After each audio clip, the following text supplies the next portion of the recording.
Hi everybody, this is Noelle from Petitti Garden Centers, and it's autumn. I can't believe it. We've had a beautiful, hot and drier season this season, but we are out here doing what's in store for fall and lots of excitement next door. So we're over in Oakwood Village, and I've got a lot of color to talk about, but first I wanted to tell you why it is important to plant in fall. First thing is that the soil is really, really warm at this time of year. So roots establish quickly and plants just really get anchored in to their new spot when you plant them at this time. So it's really, really good to plan on doing some planting right now. The second thing is that we're getting a good temperature decrease in the evening. We have these nice, beautiful, sunny 60 to 70 degree days, but we drop maybe 20 to 30 degrees every once in a while in the evening. But that's great for the plants because it gives them time to rest and recover. So they're not as stressed out when you plant them in the fall, which is great. Great for you, great for your plants. And then the third thing is, and we're going to keep our fingers crossed with this year because we haven't had a lot of rainfall, but typically we do get more rainfall or increased rainfall in the autumn. So that's a third plus. You don't have to do as much irrigation maintenance. So just keep that in mind. Fall is a great time to plant. And I wanted to show you behind me all of the Panicle hydrangeas. This is a really good time if you're thinking about growing hydrangeas and you're not really sure what kind you like.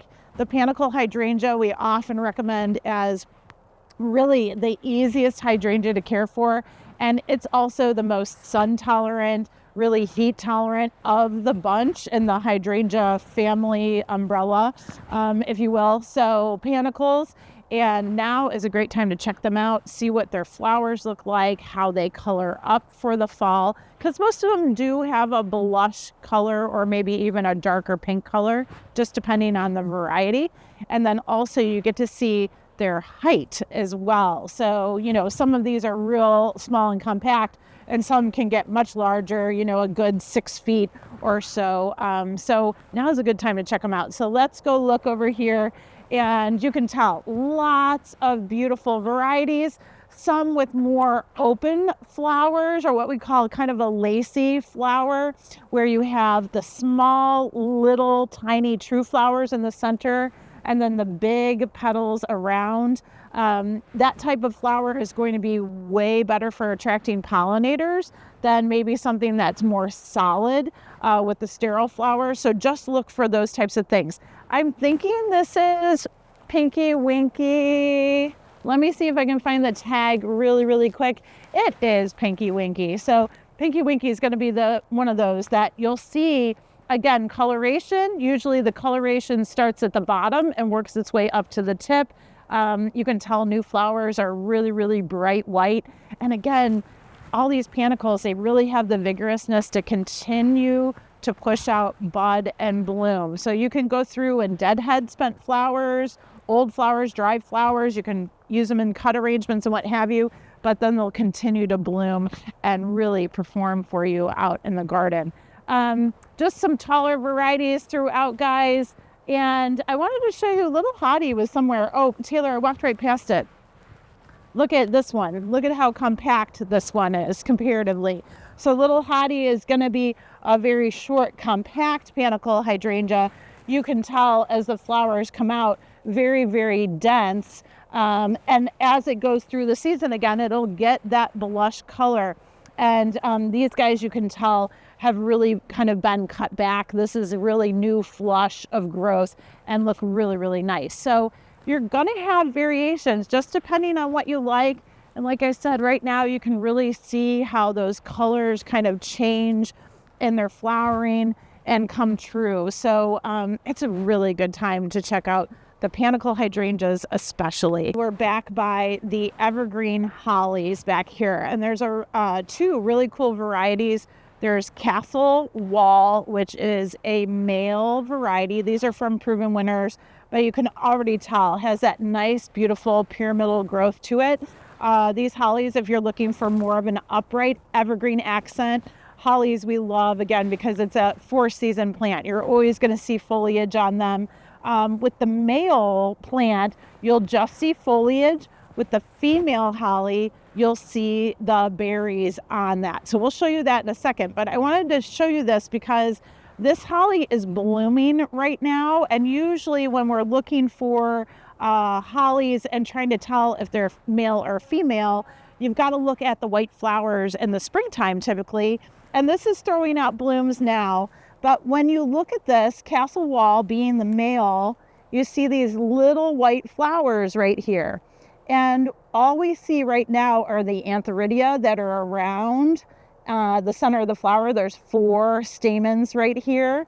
And what it's lacking is the pistil in the middle. And that's what you'll find for male hollies, is that they don't have a prominent pistil in the middle. So we're going back to, plant biology in school when you learned all the parts of the plants and the flowers. But that's what you're looking for, really. If you want to know if you have a male or a female, check out the flowers in the spring. And if it doesn't have a prominent pistil in the middle, ta-da, it's a male. Now, of course, your hollies, you do need both sexes in order to get your berries. And you want them to be fairly close by. They can be around the same home, and you're going to get pollination, no problem, and fertilization, no problem.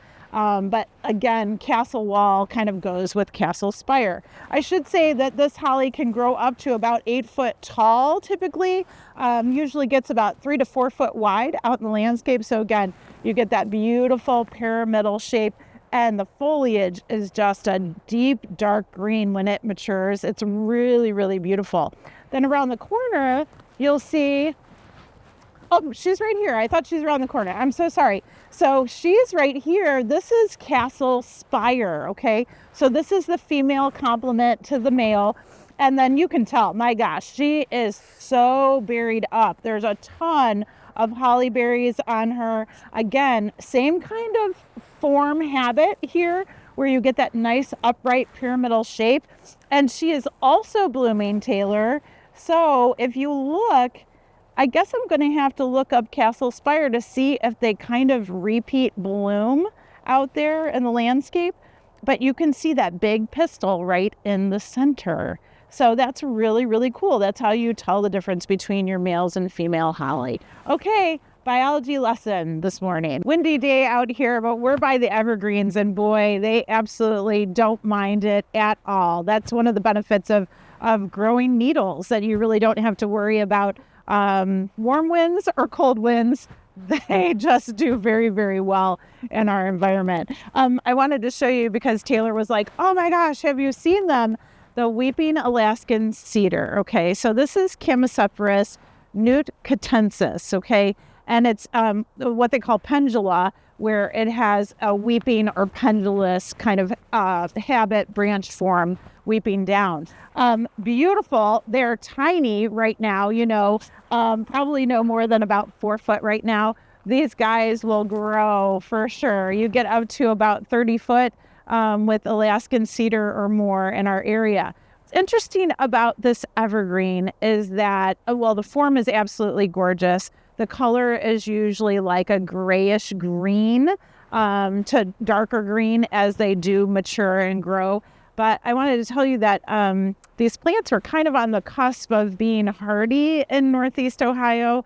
And now that we have gotten warmer, of course, they do quite well. So do be aware, beautiful, beautiful form, habit, shape. I'm going to tell you big base on this one. So this is not something that you plant close to the house, but it would be a beautiful accent like at the corner of a home, but you're going to want to at least go about 15 foot away from the home to really get that Alaskan cedar to fill out and look gorgeous for you right next to the home. They do like full sun conditions. They could probably take some part shade. But again, I'd keep them out in the sun as much as possible, okay? And we've got junipers to the left and junipers to the right. So I've got blue point juniper, the uprights. I've got some others, moon glow, and you can see this one, skyrocket right here, that really, really thin upright growth. So if you're looking for maybe some upright pyramidal color, or maybe you just want to do a quick tall hedge, the upright junipers are always going to be great in that sunny area as well. and really give you a lot of color year round. We're here by the smoke bushes, and so I wanted to show you, and I when we talk about smoke bush, I think that's kind of a misnomer at times because smoke bushes can get into big tree forms. It just kind of depends what variety you're growing. So do pay attention to your tags when you're going through and looking at smoke bush, because there's some dwarf ones that are absolutely gorgeous. But I think it's appropriate because we do have purple smoke bush. This is royal purple grafted onto a tree form. And royal purple smoke bush in front. So just so you know, royal purple can get somewhere between 10 to 15 foot tall as a shrub. But the tree form, of course, is going to have this about 5 foot tall trunk here, and then put 10 to 15 foot on top of there. So you will end up getting a 20-foot tree from this variety on the tree form. And then, of course, from the shrub form, just take away 5 feet. So again, 10 to 15 foot upright and kind of open habit. But if you are looking for a plant, and the bonus here with smoke bush is that if you're looking for a plant that'll retain its purple color all season long, this is going to be a great plant for you, because they really do hold on to that color without having the fading that some other purple leaf plants do have, especially when the season is hot and dry like it has been this year. So look for royal purple. Look for this one. This one's velvetini. Velvetini is super cute, very, very dark and deep purple, almost black, but it has this like fuchsia pink edge on the edge of it. Oh, it's so cute. Again, this one's going to be about half the size of royal purple. So you're looking at maybe 5 foot, 6 foot, right around there. Really, really nice. And then this one's kind of a unique coloring, and I don't know if the camera will do it justice, but it has purple tips. The new foliage is very, very purple or burgundy, and then it kind of fades to sort of a bluish green gray, and this one's called Dusky Maiden. So it's a very cool, more of an open habit. You can tell that the growth on this one is definitely open, like most of your smoke bush are. But again, probably around 7 to 10 foot, maybe 12 foot on this one. Okay. So just remember, good open color, very large habit. Just remember that. And of course they get those puffs of smoke when they bloom. Remember how I mentioned with Panicle hydrangeas that now is a great time to come and look at all the different varieties? Guess what? If you're looking for a butterfly bush, it's a really nice time to come as well and check out all the different colors. And again, I can't say mature heights for this because some of these have definitely gotten cut back, so I will show you that. But the colors are just in full bloom and really, really wonderful. And I'm waiting for some butterflies to come over here, but I think we're a little bit windy this morning and we haven't quite warmed up and dried out just yet. But I wanted to show you this beautiful purple. This is Royal Raz. It's part of the Bloombles collection. And my gosh, it is like a deep violet purple, really, really beautiful color out there. I don't usually see this kind of deep purple here. So that one's really fascinating to me. True Blue is right next door. And again, these guys are going to be kind of a medium-sized butterfly bush around the, I would say 4 to 5 foot mark, right around there in the garden. You've got Pugster Pinker down below, which is going to be a nice compact. Again, you can tell the way that the stems are very, very thick, and it kind of has a little bit of a spreading habit. It's kind of mounded and sort of spreads out a little bit. Right next door is going to be Miss Ruby. Miss Ruby can get up to a good 5 foot, no problem, out there in the garden. And this one down here, this is called Dapper Pink, but it looks like a mini. It does get a little bit bigger. I suspect that this has been cut back. And obviously great bloom power because it is totally flushed out and blooming again. But your dappers will get a little bit taller, usually about the 2 to 3 foot mark. So all really, really nice varieties. And cran raz, check out that one. Big, long panicles, cranberry pink. So I don't think you can go wrong at this time of year. Get those butterfly bush planted, get those roots anchored in, and don't cut them back. Just let them die back naturally. Mulch them late November, put your protective materials, mulch and things around, and then wait until next spring when they flush out, and that's when you cut them back, okay? So just remember that with butterfly bush. Everybody, I wanted to show you a new variety of barberry. This is actually part of the Sunjoy family, so we've got lots of beautiful colors, dark burgundies and reds and yellows. This one's new. This one's called Sequins, so Sunjoy Sequins, and really interesting foliage on this, kind of pink and white and green variegation. So if you're looking for that kind of soft color play on these plants, it is really, really nice. Of course, your barberry are always going to be very deer resistant for you, very bunny resistant and all those good things as well. Your best color is going to be in full sun. So do keep these in full sun, because if you put them in shade, your color will start to fade on them. But usually about 3 to 4 foot tall, about the same width or so out there in the garden. So give them some space and some sun, and they'll really fill out. I also wanted to show you some fall color that we're changing into right now. And this is all silky dogwood. So silky dogwood's going to be a native plant for us in the U.S. Look at those red stems are already really, really showing up very, very nicely. And you can tell that fall foliage is already changed and is starting to just slightly wilt. It's going to be ready to fall off here. And then right down the row here, I'm going to have Taylor back up. And we're like in the sun and the shade. So she's trying to keep her eyes on the camera and so forth. But we've got a lot of different dogwoods. And you can tell some of the varieties are going to be a little bit more upright again, tall growers, red stemmed, and of course, variegated. So I wanted to show you, this is it's heavy. This is a variegated form of the red twig dogwood, so you can see that beautiful variegated leaf on it. This is elegantissima. And again, in the landscape, it's going to grow. It'll grow a good 5-6 foot tall. You can, of course, keep them cut back. They do a really, really nice job.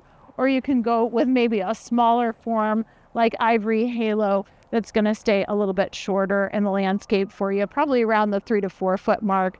So just look for those guys too, because the winter interest on these is just phenomenal. We have to talk about trees at this time of year, and of course the foliage is starting to turn those lovely colors. Right next to me, and I've talked about this maple before. This is a red maple, and you can usually tell your red maples by the red leaf petiole here that's just at the base. They'll usually have that red petiole.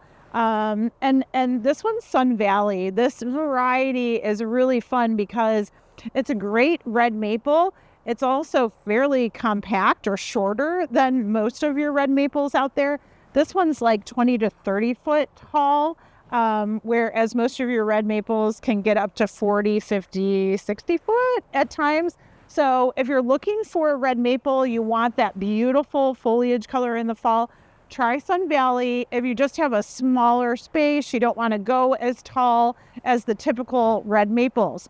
And then I also wanted to show you, and this is such a great tree, but these are babies right now. They're really, really immature. This is actually a paper bark maple, and paper bark maples are, again, on the compact side for a maple tree. They really only get up to about 20 foot tall at maturity. And what's interesting about this tree is truly the bark. And because this is so immature, you really can't see the benefits of having that paper bark, but it's like river birches, you get this peeling, exfoliating bark. It's really, really beautiful. You get a nice upright kind of oval form on the paper bark maples. The foliage will turn here. So you'll get kind of a orangey, burgundy red color for fall on them. And they really are just very unique. And we haven't had these paper bark maples in a really long time. So I just wanted to show you because I'm excited that they're back in our nursery. As we walk back, I just wanted to show you, and we've got some trees that have already, pretty much lost their foliage. But I wanted to show you, we've got some northern red oak up here. So Taylor's going to take a look at those big, beautiful leaves. Your northern red oaks are going to be a large oak tree. So, they can grow up 50, 60 foot, no problem whatsoever. But their color is absolutely gorgeous. That beautiful reddish bronze color for fall. And yes, they absolutely are an acorn producer. But again, if you're wanting to grow a large shade tree to benefit wildlife, oaks are always going to do that. Of course, provide a lot of food for the squirrels and everybody else. But it's also a great tree. The oaks are great trees for your pollinators as well. So do keep that in mind. I know they can be big. I know that they can be sometimes a headache, but I'll tell you, the pretty strong trees, really, really beautiful once they get established and going. And then I wanted to show you this one, and Taylor's going to have to look really, really far up. Do you see the seed pods on that, Taylor? This is the golden rain tree, and golden rain trees are really fun. I love their foliage, and of course their flowering panicles, and then their seed pods is what you really notice. And they'll turn a nice golden color for fall. But this is kind of a nice, if you will, smaller tree for tree lawns and just a nice accent plant in yards. And again, like the 20 to 30 foot mark is really what we're looking at here. But unusual, unique, and like I said, foliage is kind of different from the other standard trees you see out there. And of course, flowering and seed pods are really cool too. And then this one at the end of the row, I did want to pull you this way. This is actually a Trident maple, and they are I kind of think they're sort of in between like a Japanese maple variety and a true maple variety, where you're getting a good compact tree. But obviously the foliage isn't palmate like your Japanese maples. It has those 3 points on it. And it's really, again, it's a dense growing tree, very, very unique habit and color, beautiful green color. And of course, it's going to get its fall colors here very, very soon. But this is going to be a nice one as well. Just kind of different out there in the landscape. So I wanted to point out a few different varieties that are great to plant now. Still time to plant perennials, guys. We've got so much color out here in the perennial area. And of course, grasses dominate at this time of year. And we showed you fire dragon last September, right? When we did our What's in Store in September, I think. And it was really nice and green, and it was just starting to push up its whisk panicles. And it is a lovely, lovely grass. It is really starting to go through its color changes. So same thing as I advised with the Panicle hydrangea and the butterfly bush. Do come in. If you're looking to grow grasses, do check out all the grasses at this time of year.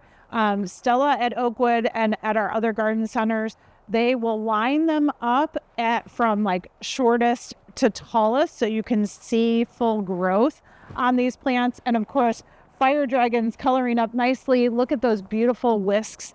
Really a beautiful miscanthus or Japanese silvergrass that gets a lot of color and just beautiful out there in the landscape. And then coming this way, we wanted to show you a Joe Pye weed or eupatorium that we grow. And this one's called Chocolate.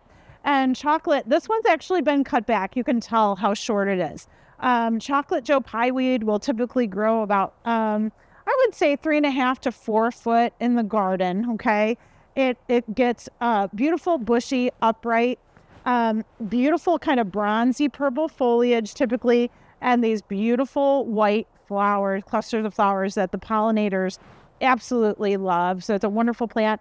I will tell you from personal experience, it is an excellent deer-resistant plant. They will not go near this plant, won't even look at it sideways, okay? So it is really a nice deer-resistant plant to have out there, great pollinator attractant. But as I tell everybody, this plant reseeds heavily. And if you thought that you didn't have a green thumb, you grow chocolate Joe Pye weed, and the next thing you know, you've got chocolate Joe Pye weed just about everywhere. And actually, the seed will reseed, and it'll be part of the parent plant, which is a green foliage, white flowering eupatorium, okay? So just be aware, when this is about 75-80% bloomed out, go ahead and cut it back, okay? So you don't get seeds everywhere, because I'll tell you, you will grow them just about anywhere you have bare ground, okay? Great plant, and it's coupled so prettily with this red coreopsis. And I want to tell you, the coreopsis right now, check this out. The upticks, oh my gosh, this uptick variety, this is probably red and gold. I'm going to look really quick. I'm kidding. This is golden stardust. We've got some more upticks over there, but really, really beautiful, and will stay nice and compact. It's been cut back several times during this season, but it's still going to push out those buds and blooms as long as it possibly can. So coreopsis work for us. They're very, very deer resistant. They're a great pollinator plant. So do look for those varieties. And of course, coreopsis are also a cullinativar. They are native to Ohio, grow really great in our clay soils as well. Just keep them out in the sun and they'll do wonderfully. A nice little autumn trio for you. We have the Pennisetum, or redhead. Variety is redhead, fountain grass here. So redheads, not as compact as, let's say, little bunny is, but you'll get probably a good 3 foot of growth on redhead. And then this beautiful perennial sunflower. This is Helianthus autumn gold. It is a true perennial sunflower. Obviously a little bit different flowering wise, because these flowers come up off the stem in clusters. This is also known as a willow leaf sunflower. So it has a very thin green foliage, but this one's going to grow probably about 36 inches. So very nice companion with redhead Pennisetum.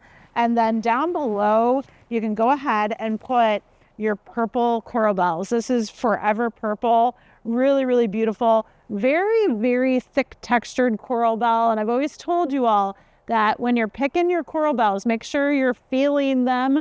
The reason being is this one's nice and fuzzy, has a good thick texture. That's going to be more resistant to deer and bunny browsing, okay?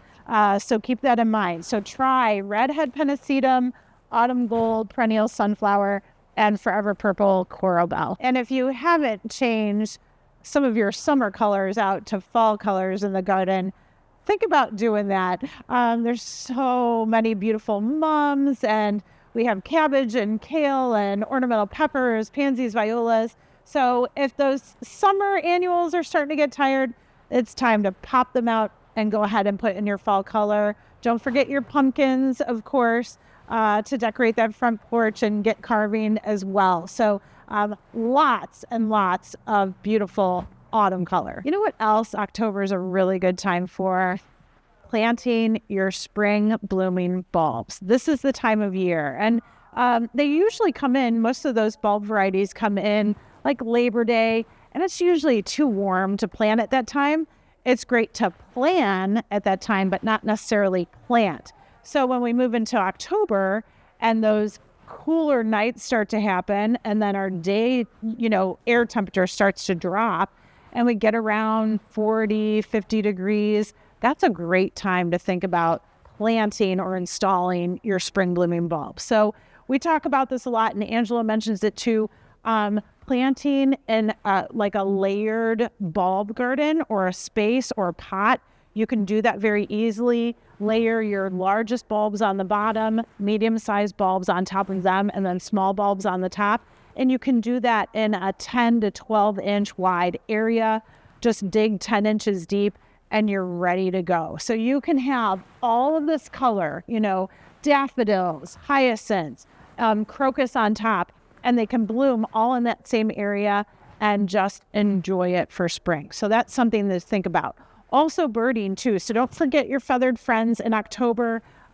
Fill those bird feeders, clean them first, okay? Clean them really well with a mild bleach solution, okay? Soapy water, hot soapy water, and then dunk them in a mild bleach solution, let them air dry, and then go and fill them for this upcoming later fall and in winter season, and keep them full through the year. October is also that time where we're starting to think about transitioning our tropicals indoors. And so do be aware you don't have to bring them in just yet, because we really haven't had any fall frost just yet at the beginning of October. But towards the mid to end of the month, watch those evening temperatures, make sure that you are protecting those plants or giving them 1 to 2 light frosts before you get them to come inside, okay? But if you're ready to transition and do a little bit more gardening indoors, we have plenty of fresh, new tropical houseplants available out here. Everything from, oh my gosh, new varieties of monstera, philodendron, peperomia, air plants. My goodness, lots of air plants available too. So, have fun with your houseplants, of course. And we always like to keep gardening through the winter months. That's what keeps us going, right? And then right around the corner, we have a little bit of the holiday season starting up. So enjoy your fall, everybody. Take care.